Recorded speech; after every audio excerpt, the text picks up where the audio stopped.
Nerede benim kızım? Gel anneciğim. Gel göster nasıl emekliyorsun, gel. Naz. Gel. Anneciğim, gel anneciğim. Gel aşkım, Naz.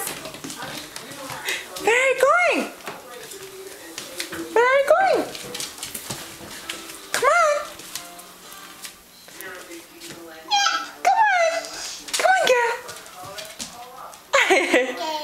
Gel, gel, gel. That's right.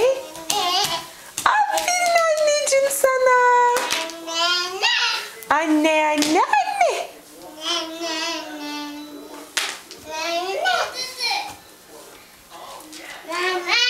Mama, nerede? Nerede benim kızım? Nerede benim kızım? Oh.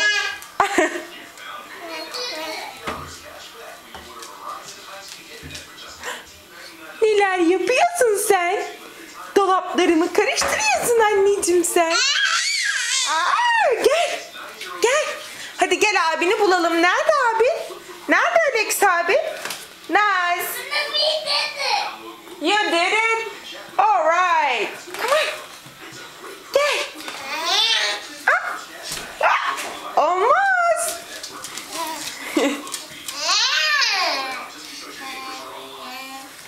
Come on girl. Naz gel. Gel. Gel.